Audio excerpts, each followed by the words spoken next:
This is the CRE Weekly Digest by Lightbox, a firm transforming the commercial real estate landscape by connecting every step of the CRE process with comprehensive tools and data. I'm Dianne Crocker. I am filling in for Alyssa Lewis, our trusty moderator, who is still in San Diego at the Environmental Bankers Association conference. I'm here with my co-host, Manus Clancy, on the week ending Friday the 13th of February. Hi, Manus. Hi, Dianne. It's great to see you in a new role this week. I know. I'll be relying on you, Manus, to bring me up to speed on the news and deals I missed. So let's start. How are we feeling about the market news this week? Well, it was a very, very interesting week for sure. If all you do as a market watcher is turn on CNBC and see what the major U.S. stock indices are doing, you probably thought this was a pretty good week. The S&P topped 7,000 at various points. It didn't hold that level, but it cracked 7,000 this week. The Dow surpassed 50,000 for the first time and stayed there. So you would think that the markets are full steam ahead. But when you scratch beneath the surface, there were more potholes this week than what you see on the Bronx River Parkway near where I lived when I was up in New York. It was a week full of concerning headlines, and we'll go through those in short order. Early in the week, late last week as well, we saw another big tech sell-off, which kept investor jitters very, very high. Software stocks were pummeled as concerns over threats of AI putting earnings pressure on those firms, names like Palantir and Salesforce really getting hammered earlier in the week. And perhaps a story missed by many, commercial real estate companies sold off sharply on Wednesday and again on Thursday. We are recording this on Thursday the 12th, and over the last 2 days, commercial real estate firms like CBRE and JLL saw their valuations drop by 20%, give or take. So 12 or 13% on Wednesday and another 12 or 13% on Thursday. So a lot of potholes along the way. That CRE sell-off really head-scratching for me. It seemed to really take on life after Zillow announced disappointing earnings. We know that there's a big difference between the residential market and the commercial market. So the fact that these were correlated, that companies like CBRE, JLL, CoStar sold off so violently is a little bit head-scratching to me. So that was one of the potholes we talked about. There were some non-potholes, some green shoots, some signs of life this week. Those would include the labor report. 130,000 new jobs created, which was above expectations. Now, that's far from the 250 to 300,000 jobs we like to see in a booming economy, but it was well above expectations. It was even better when you scratch beneath the surface. 170,000 jobs created by the private sector, which was offset by a 40,000 decline in government jobs. So the number of jobs created was nicely positive this week. The unemployment rate dipped. And even better, wage growth came in at 3.7%, which was well above inflation. In Japan, we saw a reformer get a supermajority there, paving the way for tax cuts and hopefully some fiscal reform there. The Japanese market's really rallying on the news. And to conclude the trifecta of positive news, which kind of offsets the potholes, bond yields fell this week, with the yield on the 10-year falling from nearly 4.30 last week to about 4.14 just a few minutes ago. So good news and bad news. You wouldn't know it from the stock indices, but a lot to peel back this week, Dianne. Yeah, wow. We've been talking for weeks about the kind of mixed bag. And I think your Parkway analogy is relevant. The market's kind of swerving around these potholes. For every bit of good news, there's a head scratcher. I do think that the tech volatility, clearly that's emerging as a key trend for the year. And I think that's something that we'll definitely see more of as the months progress. I was happy to see that the labor report was well above expectations, certainly well above December's gain, which, as I recall, was about 50,000 jobs. But when you look at the layers underneath that, the pace has been pretty uneven. So I think we just have to watch to see if the growth sustains in the coming months. But you covered a lot there between the flat retail sales that were supposed to rise. The housing market has been pretty sluggish. So it certainly doesn't feel like a booming economy. You brought up two data points that I neglected to mention, neither one of them comforting at all. One was that December retail sale number, which was flat over the holiday season, flat when expectations had been for a 0.4% increase. That seemed to trigger that dip in Treasury yields. It seemed like it was a Goldilocks number where people said this number is so bad that maybe this will lead to faster and bigger cuts in interest rates by the Fed. But we also saw on the labor side, the other side of the coin, which was a JOLTS number where the number of job openings is sharply below now the number of job seekers, a real reversal of what we saw during COVID, and weak ADP numbers last week. So there's really a lot of conflicting noise out there, and it's really hard to know where this economy is going right now.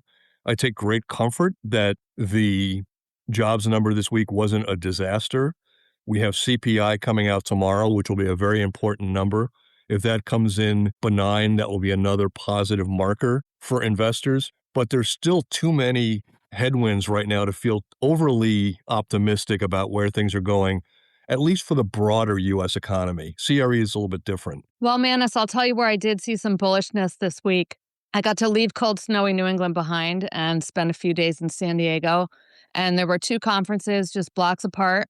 I was there to speak at the Environmental Bankers Association conference, which is a really great event with leading environmental due diligence firms, bank risk managers. And then up the street was the big MBA CREF conference.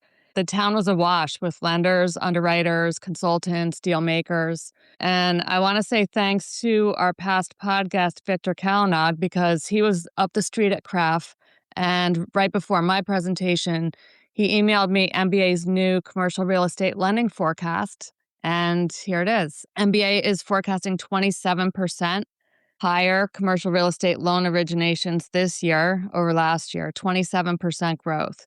But they were less bullish over the longer term, predicting a 7% decline for each of the next 2 years. And when I asked him what that drop was attributable to, he said that it's based on MBA's expectation that refis are tapering off after this year. So what do you think of that bullishness, Manus? I think that the number makes sense to me, and it's of a piece of where my head is right now for CRE in general. And I will tie it back to CBRE and JLL in a moment. I do think that at some point this year, we will crack that 4% 10-year Treasury level, and people will flood into the market. You see this in the residential side when rates dip by 50 basis points, let's say, the number of people refinancing, taking out new loans, buying new homes just completely surges. And I think that's what we're going to see in the commercial real estate market too. If we see something where risk premiums stay where they are and the 10-year, let's say, gets down to, 3.875 or something like that, I think we're going to see a flood of activity. And I think that will lead to people cleaning up their debt positions very quickly. And if they do, I do think that that leads to a slower growth in subsequent years. I think it's very binary. If they get the number they want, people refinance, they lock in for 5 to 10 years, and, demand falls off. But let me go back to how this ties into CBRE and JLL and what I think is really dissonance in the market. And I should disclose this. Yesterday, at the end of the day, I was a buyer of CBRE stock that I think it's going to be a very, very good year for these brokerages. I think that what we're seeing is terrific leasing numbers in New York and San Francisco. The AI leasing trend is real. We saw data this week that said, I think it was CBRE who put the research out, 7 leases in January alone in New York City of 100,000 square feet or more. If we see this wave of refinancing, that will also help boost their earnings, and a lower cost of capital will lead to more transactions. So I don't really get this 20 or 25% sell-off in brokerage stocks this week. It doesn't add up for me. I get it on the residential side. Home builder sentiment today was dismal. Existing home sales well below expectations. I get that. But these are two different markets, and I think maybe it's a buying opportunity for those that agree with me. Could be. And it certainly seems like the bullishness is near term, and then longer term, it's more of a crapshoot. So let's dive into this week's Data Dive, Manus. We asked conference attendees at the Environmental Bankers Association 3 questions. So let's take them in turn, and I want to get your reactions to each one. We had fun with the first one. We asked attendees which character best reflects your near-term market outlook. And the choices were Hermione Granger from Harry Potter, optimistic but disciplined and prepared, Forrest Gump, just trying to make sense of it all, Indiana Jones, ready to figure it out as I go, Maverick, all in, full speed ahead, and then Eeyore, expecting the storm clouds to roll in. So the winner was Hermione Granger at 42%. So if you're a Harry Potter fan, you know she runs optimistic, but she's always disciplined and prepared, and very few Eeyores at the other end of the spectrum, and not many Mavericks either. I think the lack of EORs, I think if I'm looking at the numbers correctly, low single digits, right? 1%. I think that's a very positive sign. And I think the top number, somebody who is optimistic but cautious, represents the market we are in, which is people are expecting slow, steady growth. They're deploying capital carefully. There isn't exuberance. There is responsibility, not recklessness. And I think that that makes sense, that that came in as the top number. We aren't seeing very many Mavericks, and I think that that's true. We don't see people chasing returns right now, and that's a good thing. Yeah, agreed. And I think the distribution captures where the market sits right now. You know, people are optimistic, they're not euphoric, they're alert to risk, they're not paralyzed by it. I wanted to mention I ran into Mark Nobler. He is the Chief Business Development Officer at AEI Consultants, and he was kind of straddling both conferences at MBA and also EBA. And he told me, like, universally, the lenders that he was speaking with are all expecting higher lending volumes this year. So that dovetails nicely with what MBA's forecast was, at least over the near term. So let's move on to polling question number 2. We simply asked attendees to tell us how many interest rate cuts they expect from the Fed this year. That's certainly the big question with Powell's term ending. 48% are in the camp of 2 cuts, which I think is pretty consistent with some of the other big CRE shops and the forecast that they have. But MBA's forecast is for only 1 cut this year, which was a little surprising to me. What do you think? Well, if this was one of those betting sites where you could bet on anything right now, I would take the over on both the 1 and the 2. I think we're going to see more than 2. On CNBC yesterday, David Einhorn, the longtime hedge fund manager, who's also a very big Met fan, by the way, he tried to buy the Mets a couple of years ago. He was saying we're going to see more than 2. And I think that makes sense, not because necessarily the economy needs it, but because we're going to have a changing of the guard. And I do think that that will lead to a more dovish Fed. And I think 3 or 4 is probably the right number. Is that good for the economy? I think time will tell, but I do think we'll have more than 2. Yeah, you might be right. Someone did ask me if I thought that Powell would cut one more time just so his legacy wasn't that he waited too long. And if that happens, then we could easily get to 3 or 4 this year. Certainly something to watch. And we know that the Fed can make mistakes, sometimes being too tight, sometimes being too loose. I think all eyes will be on the new Fed chair, assuming that new Fed chair gets confirmed. And I do think that we will see a more aggressive rate cutting posture. Yeah, I do too. All right, last polling result. We asked attendees what the biggest surprise risk to the outlook is. We gave them 5 choices, but the clear winner was something geopolitical that we're underestimating. That was 43% of the respondents, followed by a labor or economic slowdown sneaking up, but that was a distant second. And I think the results really reflect what we went through last year. I think folks are just kind of conditioned now to expect the unexpected. Yeah, I'm going to go contrarian on this one too. I don't think the global part of it will be the trigger unless it comes hand in hand with like a devaluation or a currency problem where somebody unexpectedly devalues their currency, something like that.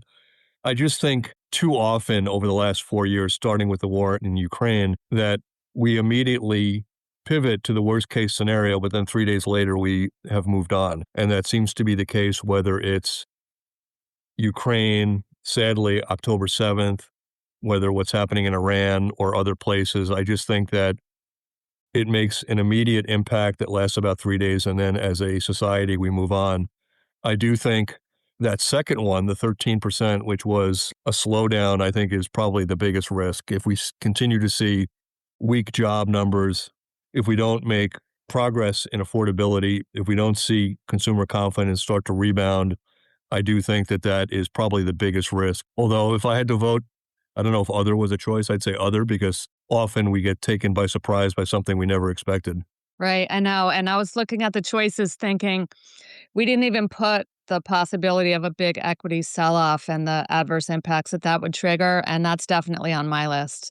Before we jump into the stories, I wanted to make a quick note about Sunday's Super Bowl game. Sadly, I didn't win any money for my four squares in the football pool, but I wanted to mention for anybody who tuned in last week, you heard us talk about Roger Staubach and how when he was at JLL, he used to make Super Bowl picks based on which host city had the strongest real estate market. And our review of Lightbox data for those metros definitely favored Seattle. And of course, the Seahawks proved us right. So congrats to them. My condolences to the Pats fans. What'd you think of the game, Manus? It was a bit of a snooze, right? The Seahawks took over early. It was low scoring until the very end of the game, and it was a grind, I thought, And I said this last week, it was short on star power. There wasn't a lot of the Tom Brady or the Patrick Mahomes of the world kind of getting your attention, that type of thing. I think the worst part of it all is now we don't have any football until September. I love my football, I have to say. And I have to say, Roger Staubach, great American, served his country, served in the Navy for 5 years before he entered the NFL, which is a great part of his legacy. But he tormented us Giant fans to no end. His success was at our expense often, and that was one of the least fond memories of my early childhood as it pertained to sports. But he had a good track record for predicting winners at JLL. So And a good man, right? Yeah, and success in the military, college football, professional football, and then professional commercial real estate, right? A winner at every level. Yeah, sounds like it. All right, so let's jump into the deals that caught your eye this week. I know you have a bunch in San Fran and Chicago. Let's hear it. So normally we run through these in terms of property type, going from one property type to another. I'm going to change it up a little bit this week.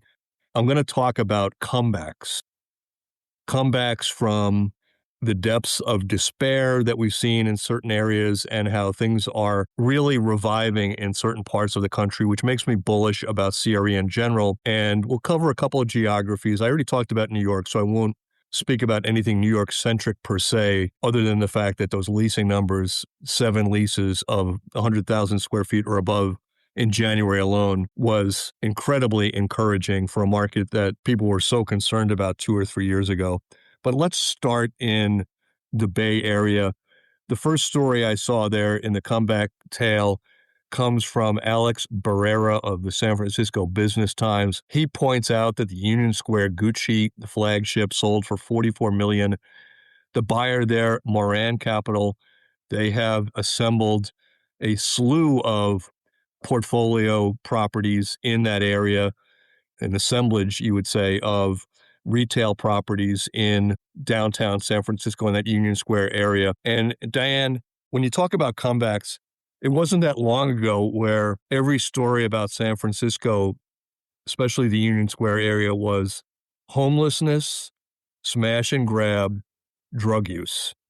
What do you think about this one? What jumped out at me when I read that story was that one sold for a 45% discount from its $80 million purchase price 10 years ago. So I'm reading it wondering, is this a new reset on San Francisco retail? And it certainly sounds like Moran is betting on a broader recovery in this Union Square area. So hopefully this is a good sign of opportunistic investing in an area that needs it. I hope it pays off for him. I love these vote of confidence acquisitions. I'm less concerned about the deep discount, the disappointment that the previous owner had to endure, as I am the fact that Moran is leaning in, leading with their checkbook, exercising a vote of confidence in the area, and let's hope it pays off. A couple of other properties. Presidio Bay bought a Mission area office building for $28 million. The headline here, $500 a square foot. We could all remember that San Francisco office went from about $800 a square foot to under $300 a square foot. And now we're seeing a gradual increase. $500 a square foot coming from the depths that we saw a couple of years ago is a nice price. Reporting there by Sarah Clearman of the San Francisco Biz Times. The buyer, Presidio Bay Ventures, and the address there, 333 Valencia. A couple of other headlines in San Francisco. Roblox nearing a 325,000 square foot lease in San Mateo. I guess Roblox is a maker of alternative universes, right? You can create an avatar of yourself and live in the metasphere, whatever they call it. They have pre-leased over 300,000 square feet for 2 new offices at the Bay Meadows campus in San Mateo, again, in the Bay Area. And a report from CBRE, lastly, our last one about San Francisco. AI is driving demand in San Francisco to a level where there could be 4.3 million square feet of demand by AI firms in the near term. And that might be enough to put a shortage of space in premium offices. So who thought 2 or 3 years ago that we would see premium offices or any offices in San Francisco suffering from a shortage? I know, it's really unbelievable. I mean, AI is clearly lighting a fire under the Bay Area market, which used to be the poster child for office distress. And now the Bay Area office market has 14 of the 100 largest leases nationally. 90% of those are in the top tier buildings, but vacancy overall in San Francisco is still north of 30%. So, it gets me wondering if AI and tech firms keep signing on and snatching up the best, shiniest space, and no one's building there.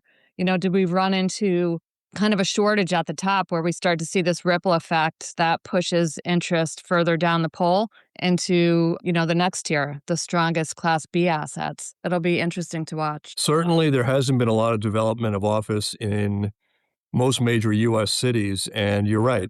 If this AI trade continues to be strong, and let's keep our fingers crossed, if it extends to other cities, that would be a nice tailwind to help us recover from what was really a brutal 3 or 4 year stretch. I'll pivot over to our second market, and that is the Chicago area and multifamily. And before I do, I want to tease something that will come out next week.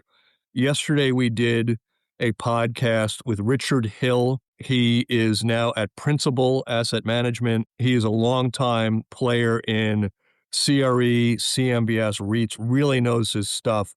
He touted the upper Midwest as a great place to invest in multifamily.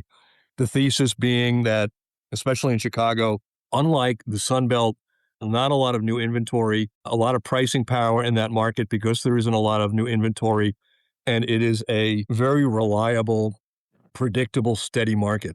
So I urge you to listen to that next week. It was a really terrific podcast, but it leads me into the Chicago area where we have 4 or 5 different stories this week. The first one from Sam Lounsbury, Intercontinental and Magellan paying $126 million on apartments in the Loop. They acquired a 42-story, 332-unit apartment tower at 73 East Lake from M&R Development.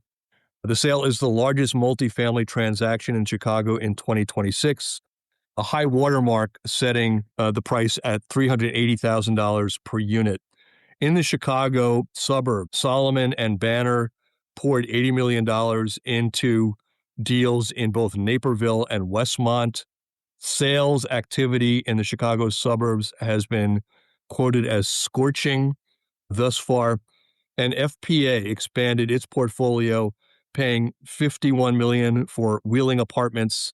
They acquired the 378-unit VIP apartments, which has now been renamed Renew Lake Arlington in that Chicago suburb. So another nice comeback story, right? All we could talk about 2 years ago was people looking to flee high tax, low quality of life areas for the warmth of North Carolina, South Carolina, Arizona, Florida. And yet what we're seeing here is a real revival of multifamily in the Chicago and Chicago suburbs. The Chicago multifamily stories are interesting because I think it really speaks to how differentiated the entire multifamily segment is. And I'm sure you and Richard dug deep into that. A lot of Sunbelt markets, you mentioned a few there just now, really saw a surge of construction over the past few years. And now there are some Sunbelt markets where there's just too much inventory, and it leaves the owners disappointed that their rents aren't going up quite as high as they had hoped. But here you have Chicago, where development had basically dried up, and now that market's in a position where you've got these high-end apartment assets that are in demand, and rents are growing in a way that they're just not in other metros. So these deals are nice to see. So if you're a capital allocator, whether it's equity or debt, it's a great listen. Richard covered so many different topics, so many different geographies and property types, came loaded with data, and I thought it was one of the most informative we've had, just really terrific insights from a guy who's really been doing this for a long time and really knows his stuff. I'll go with one more comeback story here. This is in the retail segment. It spans a couple of different geographies. The headline, Simon to invest $250 million to redevelop malls in Nashville, Denver, and Tampa. The properties, the mall at Green Hills in Nashville, Cherry Creek Shopping Center in Denver, and International Plaza in Tampa. Here again, Dianne, another market segment left for dead. Shopping malls a couple years ago, finding life with people making bets that these things can be redone, maybe into lifestyle areas or refurbished or released up. We're not sure exactly what the Simon strategy is property by property, but another comeback story that people thought that malls were gone and dead, and here you have Simon putting money where their mouth is and leaning in. But I think it's important to also add that not every mall is created equal. There's a wide variance there. And the 3 malls that are part of this deal, these are high-end luxury malls, and they're anchored by stores like Nordstrom, stores like Neiman Marcus. They're not anchored by Targets, and so there are certainly a number of lower-tier malls that still remain under pressure. But this sounds like a good one, and Nashville, Denver, and Tampa are certainly high-end, healthy markets with strong population growth. Certainly, Simon does play in that really high-end market, the kind of place where I only visit periodically. I'm kind of the low-end, get the socks out of the discount bin, right? I'm a frugal person at my core. Me too. I like to window shop at high-end malls, and then I look for the deals online or at consignment stores.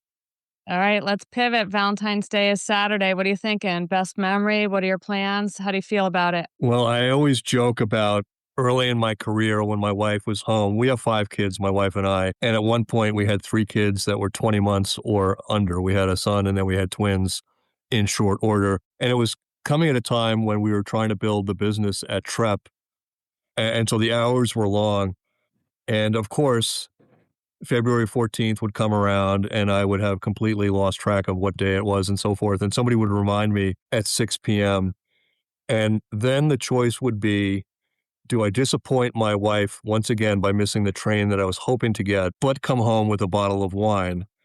Or do I come home empty-handed, but do make the train so I can give the kids their baths? And I felt like my long-suffering wife was always the victim of me making a bad choice. I always made the wrong choice, whatever it would be. If she needed help, I stopped to get the wine. If the kids were already asleep, I didn't get the wine. So I'm hoping for better success this year, but I don't know. My track record isn't very good. There's always so much pressure on Valentine's Day to do the right thing. So yeah, I feel it. And I object to the surge pricing on red roses and dinner reservations. I'm all for gifts and romance, but I'll take it during the off-peak pricing on any of the other 364 days of the year. I'll share one memory with you, Manus, that sticks out in my head. I was dating this guy right out of college, and he shows up at my door with a bottle of champagne. He had stuck a rose in it, but somewhere between his car and my door, the rose popped off. So I open my door, and I see him standing there with a bottle with this long topless stem sticking out of the top of it. So I gave him an A for effort, and the happy ending is that 12 years later, after dating for a dozen years, I proposed to him on Leap Day, and he said yes. Ah, that's a great story. In the beginning, I was just thinking about the Addams family, how Morticia was always clipping the buds off the top of the roses in the Addams family. I thought this was going to go dark, but you've turned it into a very heartwarming story. I love that. Happy ending. Yep. So happy Valentine's Day, everybody. That's a wrap on this week's CRE Weekly Digest. Thank you to our production team at Bruning Media. Please join us every week as our Lightbox team shares CRE news and data in context. You can listen on any of your favorite podcast channels and send your comments or questions to podcast@lightboxre.com. Thank you for listening and have a great week. Let's go.